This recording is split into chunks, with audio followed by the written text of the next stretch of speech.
Hello, fans and frenemies, and welcome to another Transformers video, which is, I'm sure, my single least requested form of content, unless you count requests to make less of it. I assure you, Transformers is never going away. I will never escape robot hell, and so neither can you. My last two LGBT headcanons videos were both about Werecats, but both much beloved and enjoyed, so when I was requested to do a Transformers iteration, like someone actually asked me to make another Transformers video on purpose, how could I possibly resist?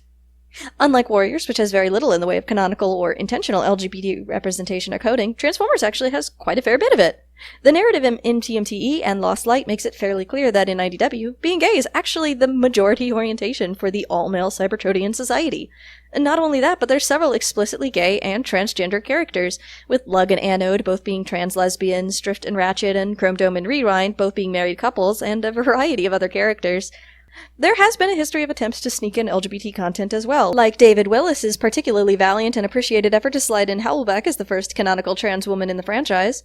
There is also, unfortunately, a history of either offensive stereotyping of characters, like Transformers Prime's notorious knockout who they genuinely claim isn't gay for positively unimaginable reasons, or the Japanese Beast Wars dub, turning Airazor into a boy, and erasing her relationship with Tigatron, only to suddenly give up and let them to get together at the last second, confusing the hell out of the poor Japanese viewers who didn't even know they were friends. I'll mostly be avoiding characters like this, either because it's kind of a bummer in the case of the latter, or not really a headcanon in the case of the former. Without further ado, though, onto the list.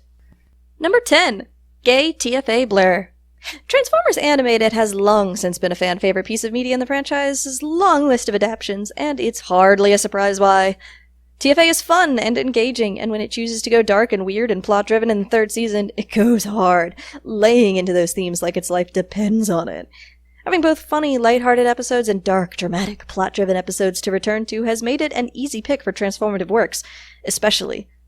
For all of the fanfics and all the cartoons and books and games, there seems to be no character more universally identified as, obviously gay than Blur. What is it about him that makes everyone just say, yeah, absolutely, Blur is gay? If I had to hazard a guess, I'd actually say it's because everyone just really likes him, and a lot of fanfiction writers are gay, so they're just sort of saying, no, he's ours, for sure. I'm sure my roommate, if I could ever convince him to watch Transformers, would cite Blur's attitude as twink-like in nature, and I must agree with him there. Number 9. Trans Man Starsaber. Not a lot of people have seen Victory, unfortunately. It's actually really great. Surprisingly so. This era of Transformers is represented by a small pile of mediocre Japanese filler cartoons made without a lot of heart put into them, but Victory is a great watch. It can certainly drag at times and has far too many similar robot fights that never really change things up, but it's very shonen style to have those, so if you're into that sort of thing, it certainly delivers. By far the best part of Victory, though, is the positively bizarre, insane subplot that, while the Autobots were at war in space, they found a baby floating around in an escape pod after its family's research ship was destroyed by Decepticons and just sort of raised him themselves. And Starsaber legally adopted him as his son. I love John. Easily the best scene in Victory, and possibly all of Transformers period, is one where the head nun of the Catholic school that they enroll John in has to go to the roof of the building to hold up a poster for Starsaber to sign to officiate the documentation, because, again, he legally adopted him and is his father, and Starsaber is his robot dad. He's also basically like Optimus too, since in Victory canon, Starsaber is the leader of the Autobots, so, if you've ever called Optimus Prime your dad, Starsaber's actually a dad. So, why is Starsaber trans, you ask? I like him. So I want him to be trans, because he's my robot dad. And I think he's a cool dad, and I want to have something in common with him, because I like him, and I'm trans. So, it's just a nice idea. And also, it gives me an excuse to talk about my dad on the internet, and I love you, Starsaber, so much. Mwah. Number 8. Ace Bisexual TFP RC. Making RC blue was a good call, and I won't hear any arguments about it. Blue RC is valid. Also valid are ace and bi people, and I like to imagine Prime RC as both. If you're unfamiliar, these orientations aren't exclusive. An asexual person can still want to date and be romantically attracted to others, and RC shows genuine feelings for her male partners, but gives me such a strong woman-loving woman vibe that I really can't ignore it.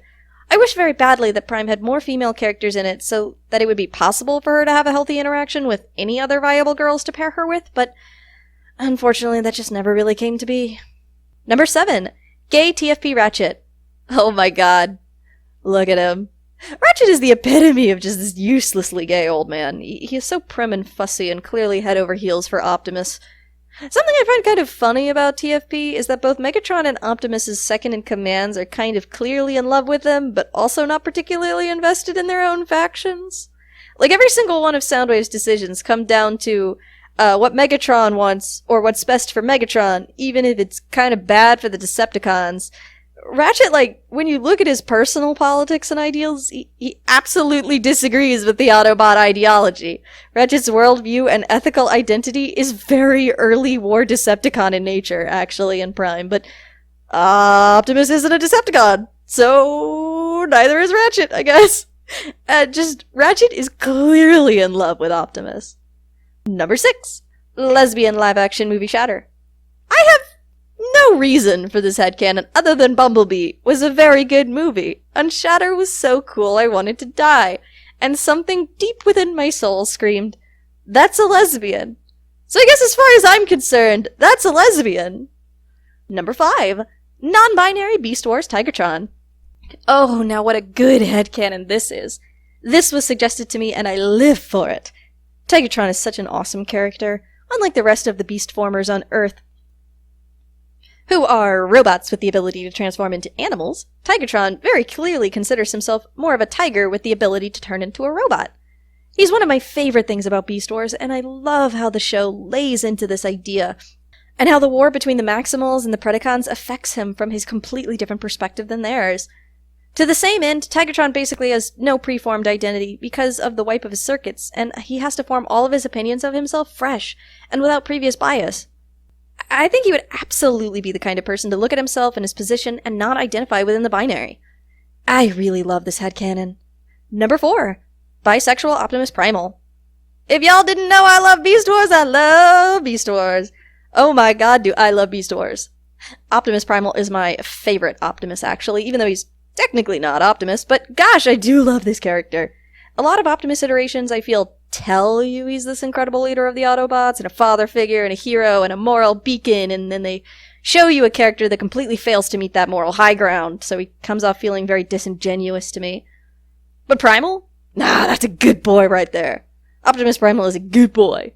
Also, like, Guerrilla Warfare was a really good episode, and super duper gay.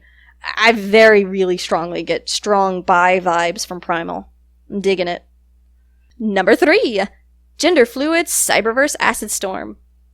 Okay, first of all, Cyberverse is super duper good, and I super love it. Second of all, I love all the different Seekers you get to see in it, and I think it's a great way to save resources by reusing the models, but having a ton of characters, and I think that the team really crushed it with this one.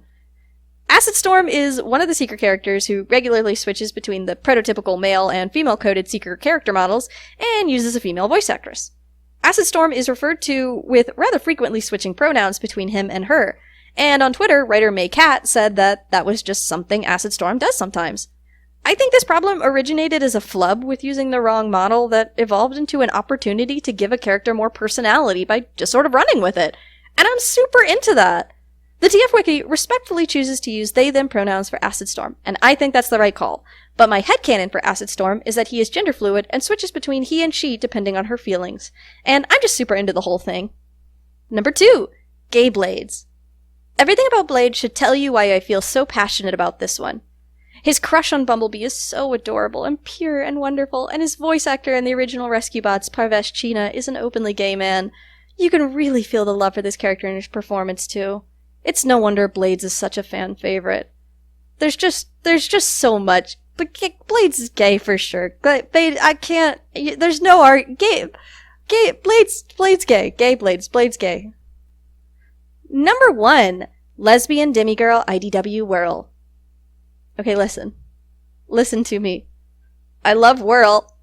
I love Whirl so much. My bones ache with how much I love Whirl. There's so many things in IDW that just scream to me that if Whirl, knew what a girl was, if someone explained to him, this is a girl, he would be like, oh shit, lol, that's me. His holoform is the most famous of these, being that ridiculous tween teen girl with an eye patch and pigtails because Whirl is just sort of fun and wild and weird at all times. to me it makes total sense. His subconscious vision of what he would look like as a human would be like a kid in a candy store with a machine gun, and especially that he would see a human version of himself as a form that most humans and he himself would interpret as female. Honestly, for all I could say, people have written their own much better researched and written papers on the subject than I could in this video, so just take my word for it. Whirl has a lot of stuff going on that screams girl feelings. My personal interpretation is that Whirl is a lesbian demigirl. He has a lot of girl feelings, but also, at the same time, some lingering not really anything feelings, but also definitely lesbian feelings.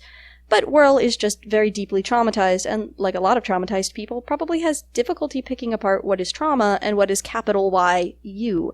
I also think that Whirl doesn't really care about perception or convention and kind of likes making people mad, so I think that he would just keep going by he, even if he had a big epiphany on gender feelings and what have you. Ultimately, I think Rescue Bots Academy Whirl is what IDW Whirl might have been if he had been raised on a kind and gentle Cybertron without war and horrific oppression. So, those are just 10 LGBT Transformers headcanons for you, of many obviously, so if you liked this video and want 10 more, perhaps, let me know down in the comments. And please like this video if you enjoyed it, so I know that maybe I should make more of these, and subscribe if you want to see more videos, it really helps me out. Y'all know the deal. Y'all know how YouTubers are. Anyway, that's all for this time.